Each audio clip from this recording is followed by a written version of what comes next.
imágenes sonoras de diferentes regiones del mundo. Martes de entrevista. Enigma musical. Historia de la música en Costa Rica.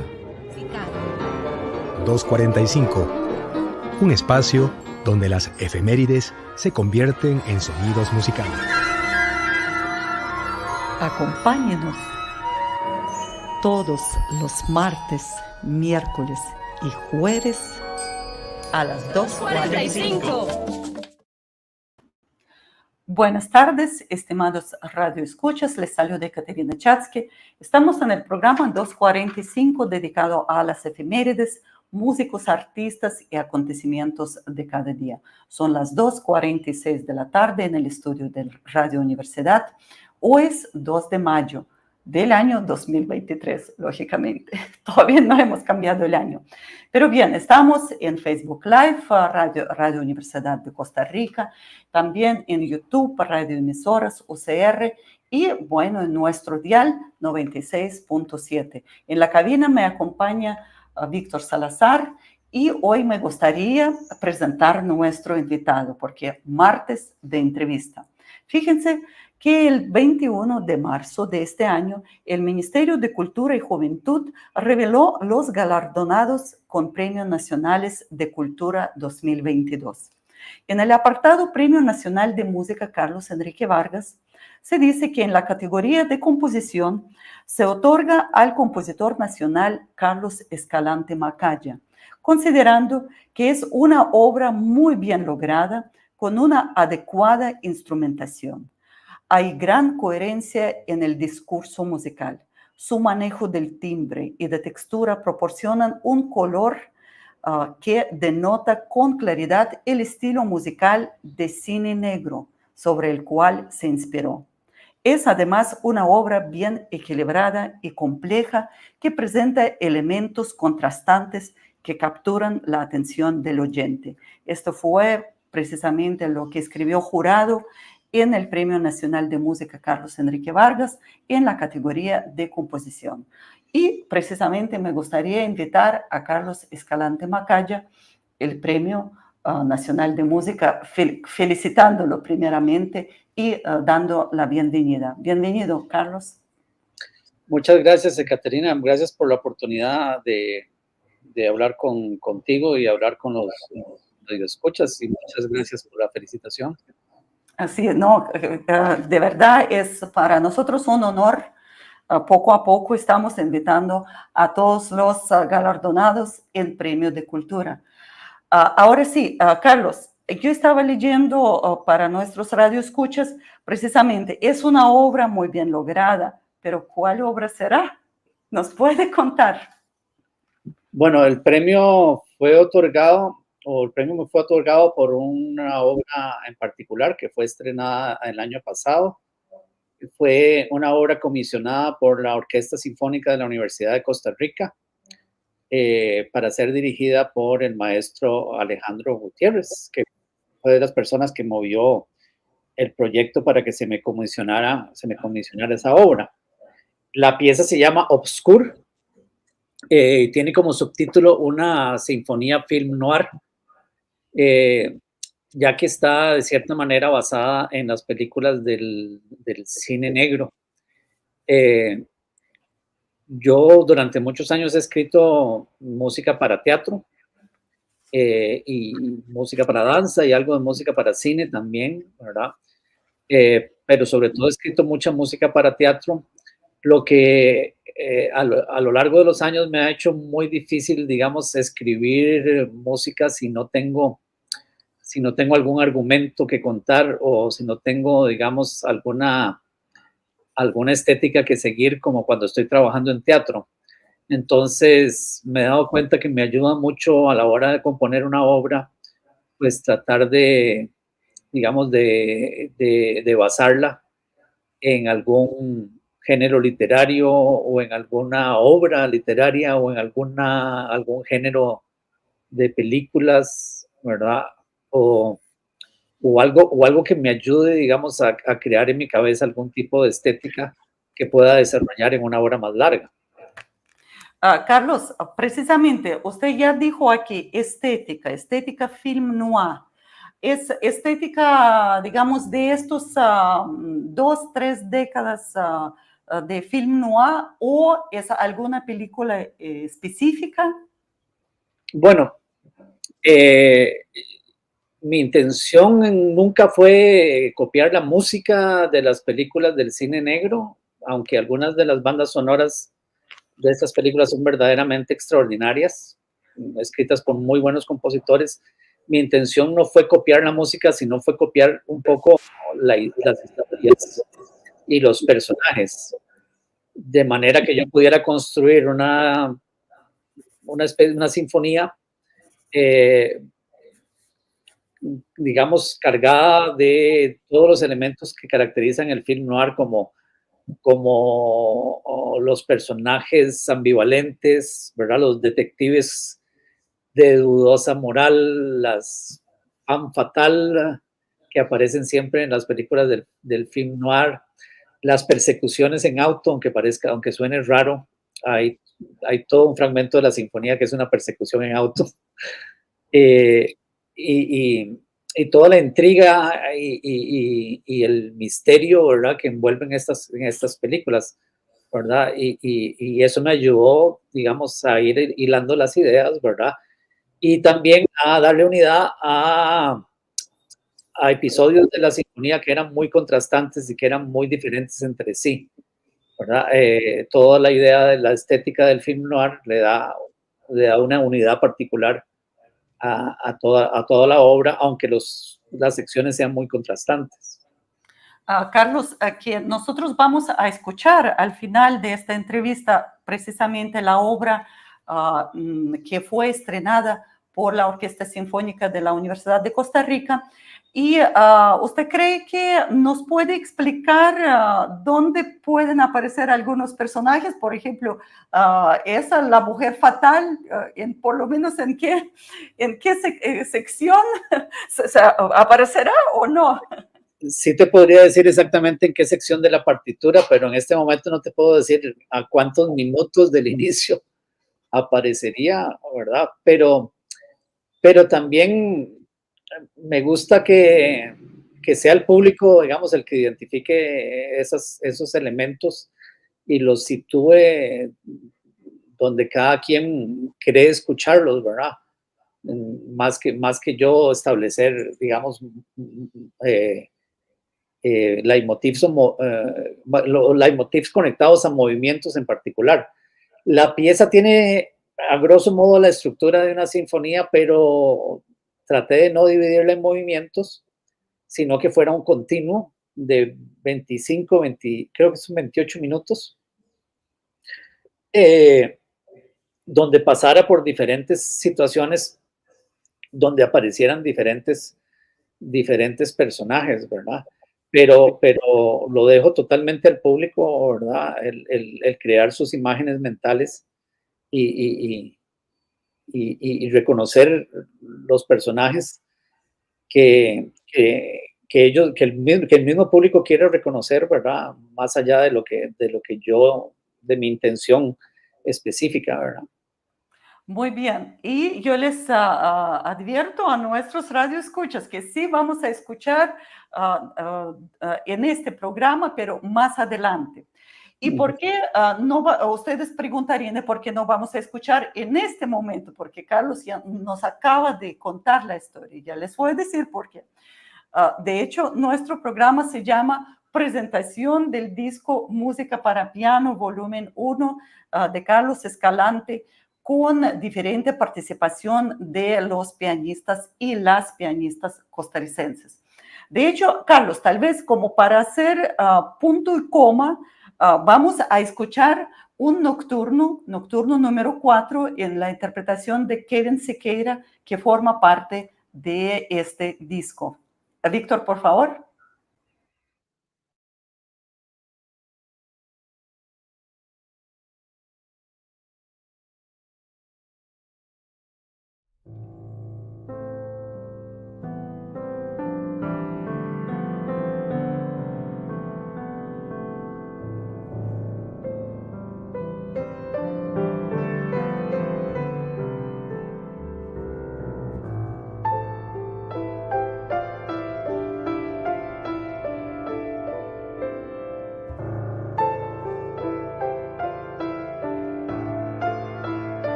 Acabamos de escuchar la obra Nocturno número 4 de Carlos Escalante Macaya, que nos acompaña hoy en la transmisión. El pianista fue Kevin Sequeira.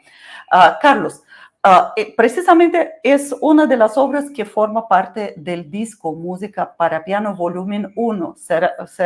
¿Cuándo será Volumen 2? No estoy seguro cuándo será volumen 2 porque el proyecto no es un proyecto mío personal, fue un proyecto de la cátedra de piano de la Escuela de Artes Musicales. Es el segundo disco que graban los estudiantes del profesor Leonardo Gell, ¿verdad? Que fue el que tuvo la iniciativa de grabar primero el disco de musas de Andrés Soto. Ese fue el primer disco en el que yo trabajé simplemente como ingeniero de sonido, y fue grabado en el estudio de grabación de la Escuela de Artes Musicales. Ese proyecto quedó muy bien, los estudiantes lo disfrutaron muchísimo, además de que para un estudiante de cualquier instrumento, la experiencia de grabar en el estudio de grabación es fundamental para su formación profesional. Y como el disco de música para piano de Andrés Soto tuvo mucho éxito, entonces los estudiantes, Leonardo Gell y sus estudiantes decidieron hacer un segundo proyecto, que fue grabar mis nocturnos y mis preludios en otro disco, que es el volumen 1 que salió el año pasado. Esperamos tal vez este año o el próximo año grabar un volumen 2 para poder incluir otras obras para piano que yo Carlos, yo quería preguntar, hay preludios, sí, como usted dijo, preludios y nocturnos. Estas obras fueron creadas como pensando en, no sé, en una, no suite, pero como en un momento determinado, o son obras de diferentes años. ¿Cómo son? Curiosamente, la mayoría de las piezas, sobre todo los preludios y 2 de los nocturnos, son piezas que yo escribí cuando estaba haciendo mi posgrado en el South African College of Music en Ciudad del Cabo, en Sudáfrica. Ahí estaba yo haciendo mi maestría, y cuando yo terminé de hacer mi maestría vino un proceso de revisiones y de trámites que duró bastante tiempo, y yo aproveché ese tiempo para escribir música para piano porque yo en esa época, en el 2002, había escrito muy poca música para piano. Entonces decidí escribir un libro de preludios, y lo escribí muy rápido, lo escribí muy motivado y lo terminé muy rápido, y quise aprovechar esa inercia y escribir otras piezas para piano. Entonces escribí el nocturno número 2 y el nocturno número 3, también estando en Sudáfrica. Esa música, pues, está inspirada en los sentimientos de estar fuera de tu patria, fuera de tu país, y la incertidumbre que significa, ¿verdad?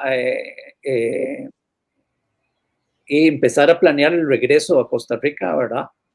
Y la incertidumbre de si las cosas son como las de hace 3 años o si han cambiado demasiado, y si los espacios que tenía como profesional todavía existían, ¿verdad?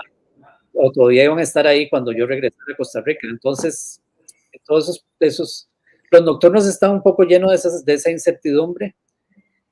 Y los preludios los hice más como un ejercicio armónico. Yo siempre tuve la teoría de que compositores como Frédéric Chopin, cuando escribieron sus preludios Opus 28, los escribieron sobre todo como estudios armónicos, o sea, como estudios sobre armonía, no como estudios técnicos, ¿verdad?, del piano, como los estudios de Chopin, ¿verdad?, sino como estudios armónicos, como experimentos en armonía.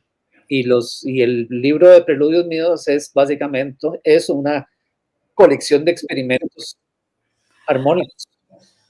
Carlos, yo quería preguntar que estoy notando que dos de los nocturnos que están incluidos en este disco, Nocturno 4, que acabamos de escuchar, está escrito sobre un motete, ¿sí? Un género, digamos, género que escuchando la palabra uno dice, bueno, estamos en el siglo XV, XVI, ¿verdad? Y otro está sobre Rondó de Machaut, o sea, que de compositor del siglo XIV, ¿verdad? Entonces, ¿cómo son estos dos nocturnos? Bueno, estos dos de los nocturnos, yo a veces me doy la libertad de trabajar sobre materiales que no son míos. Y cuando yo estaba en Sudáfrica, tomé uno de los motetes favoritos míos del Ars Nova francés, que es un motete que se llama Rosas, Lilas, Primavera y Verdor, de Guillaume de Machaut. Es un motete en forma de rondó. Y lo trabajé sobre el material de ese motete, ¿verdad? Pero ya convirtiéndolo en algo para piano, ¿verdad? Porque el motete original es para voces a capela, ¿verdad? Y luego, años después, unos 3, 4 años después, cuando yo conocí a Isabel Guzmán, antes de que nos casáramos, ella me había enseñado una pieza creo que eran 4 voces a capela también, que ella había compuesto cuando tenía como 15 años. Y ella me la mostró porque yo acababa de dar una conferencia sobre el Ars Nova y había hablado sobre los motetes de Philippe de Vitry y los motetes de Guillaume de Machaut. Y Isabel se me acercó y me mostró esa pieza de ella y me preguntó si eso era un motete. Y yo dije que pues sí, que podía interpretarse como un motete, aunque también se podía interpretar como un madrigal o como muchas cosas diferentes, ¿verdad? Y después, en el año 2000, entre el 2006 y el 2007, decidí, con permiso de Isabel, ¿verdad? Decidí hacer otro nocturno, pero basado en ese motete que había escrito ella, ¿verdad? ¿Y qué opina ella sobre su motete? Cuando apareció en su composición, ¿qué opinión ha dado? Pues yo creo que ella tiene una opinión favorable porque la he visto compartirlo con otras personas, ¿verdad? Pero yo nunca, tampoco he pretendido nunca de que todo el material que está ahí es mío, ¿verdad? El material con el que está hecho el motete es principalmente de la pieza para piano, es principalmente de Isabel, ¿verdad? Y por eso el nombre de ella está en el título, ¿verdad? Uh-huh. Carlos, y cuénteme acerca de los estudiantes. ¿Cómo ustedes han trabajado? No sé, ¿fue un trabajo colaborativo o más bien usted entregó la música y ellos aprendieron por sí solos? ¿Cómo fue, digamos, este ambiente entre compositor e intérprete? bueno, no fue algo entre compositor e intérprete, fue algo entre compositor, productor del disco y los intérpretes, donde digamos, la dirección y las decisiones las tomaba el maestro Leonardo Gel, que con el que yo había discutido, ¿verdad? Y con el que yo había conversado de que la experiencia de grabar en estudio era algo fundamental para la formación de los estudiantes. El estudio de grabación, la experiencia del estudio de grabación puede ser una experiencia traumática porque en el estudio de grabación todo se oye muy, muy detalladamente, ¿verdad? Entonces un pianista queda un poco expuesto cuando graba en estudio, ¿verdad? Pero también es una experiencia que puede ser muy enriquecedora para los estudiantes y puede ayudarlos a trabajar detalles que solo en el estudio de grabación se hacen evidentes, ¿verdad? Entonces, comentando esto con el profesor Leonardo Gel, trabajamos en el primer proyecto que eran las 12 musas de Andrés Soto, y luego cuando ya salió el disco de Andrés Soto y todo salió bien, ¿verdad? Y sabíamos que teníamos los pianistas correctos y que teníamos el equipo correcto en el estudio de grabación de artes musicales que estaba en ese momento apenas equipándose, ¿verdad? Pues fue que nos decidimos hacer este segundo disco.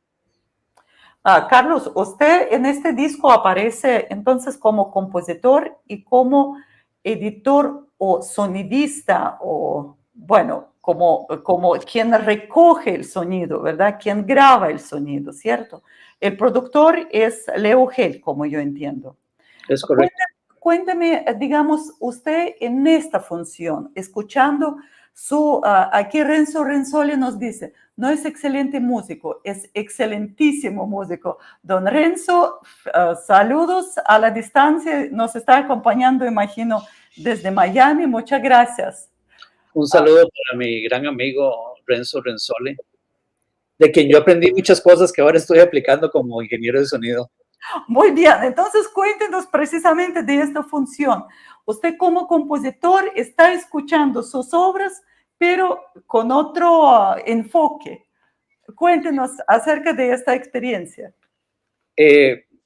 Bueno, una de las razones por la que en una grabación de estudio es muy importante tener un productor es para que cada persona que tiene un trabajo que realizar, ¿verdad?, se concentre específicamente en ese trabajo, ¿verdad? No es conveniente, por ejemplo, que un compositor sea también el productor de sus propios discos, como no es para nada conveniente que un compositor sea el productor de su disco y además el intérprete, porque puede pasar muchas cosas por alto por estar concentrado. Por estar concentrado en una cosa puede pasar otra por alto.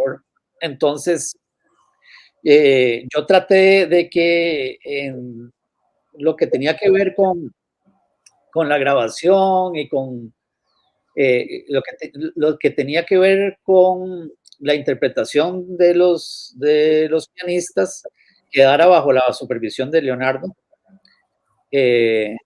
Y yo encargarme de la parte puramente técnica, que ya de por sí, ¿verdad?, es compleja, y también encargarme de la parte de edición, que es todavía más compleja y tediosa porque involucra muchas horas de trabajo. Entonces yo traté de no meterme mucho con la música, ¿verdad?, y dejar la música en manos de Leonardo y de los pianistas.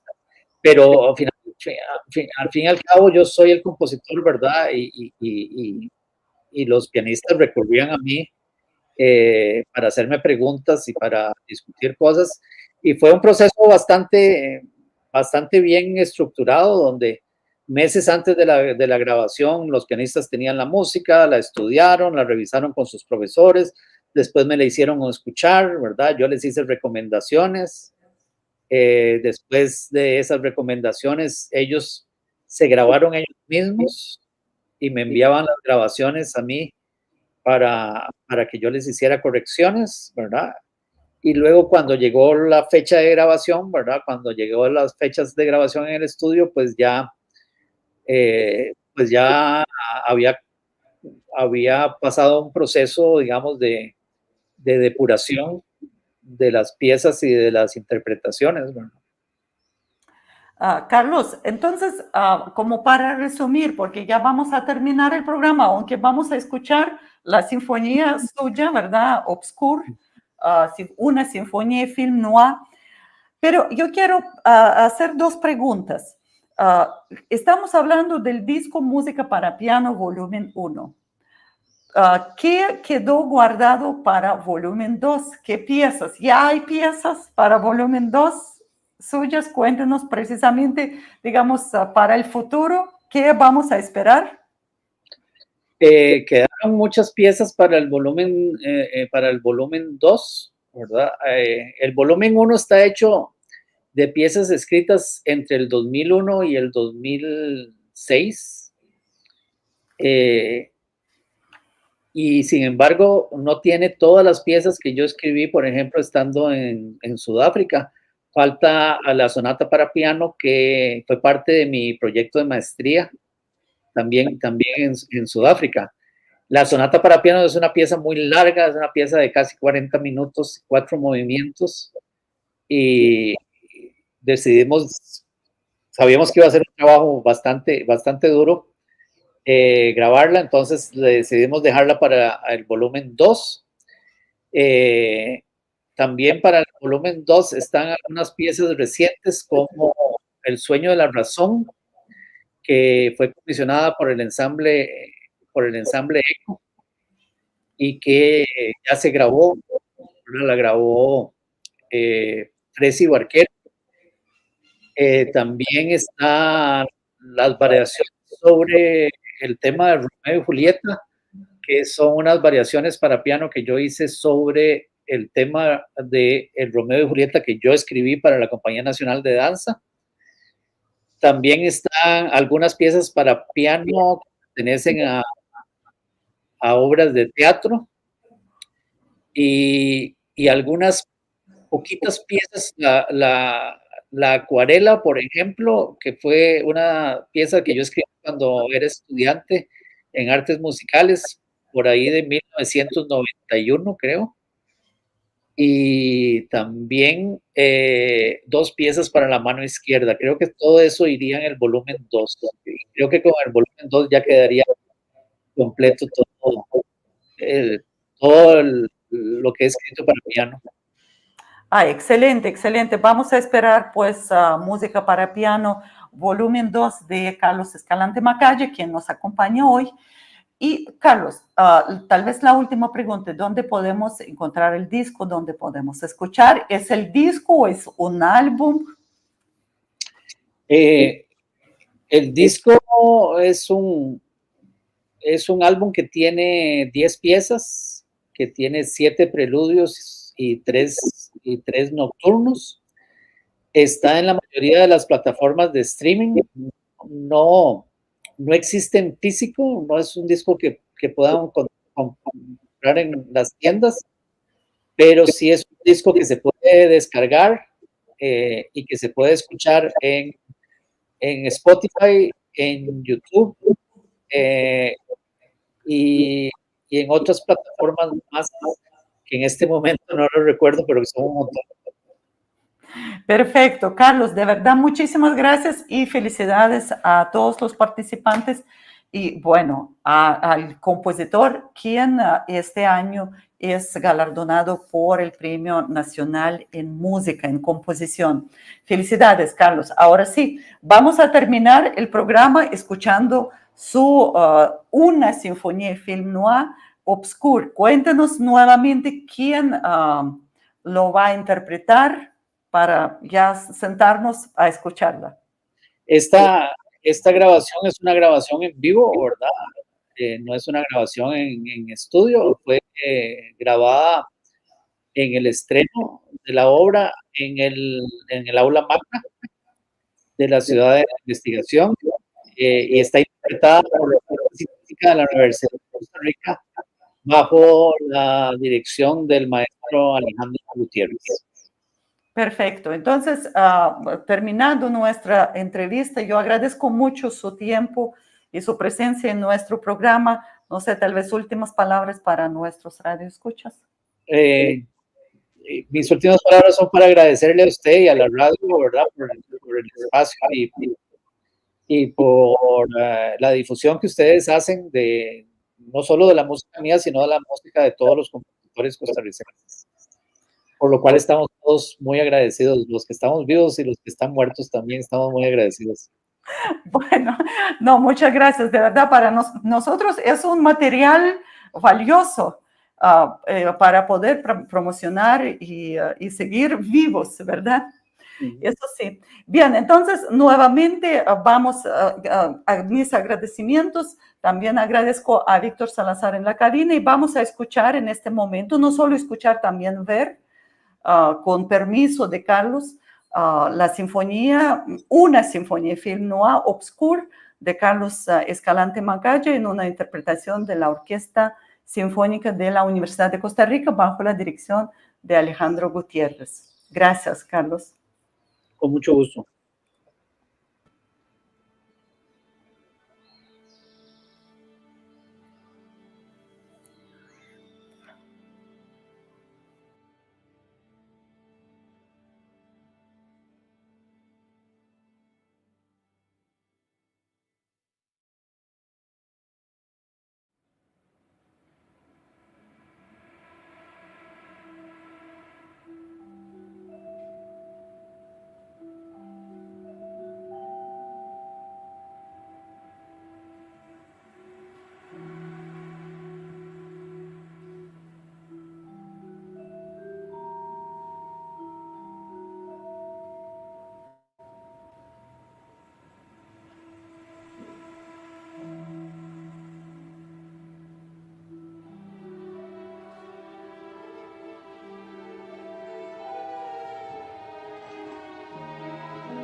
2:45. Imágenes sonoras de diferentes regiones del mundo.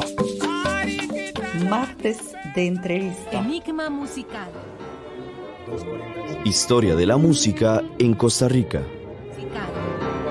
2:45. Un espacio donde las efemérides se convierten en sonidos musicales.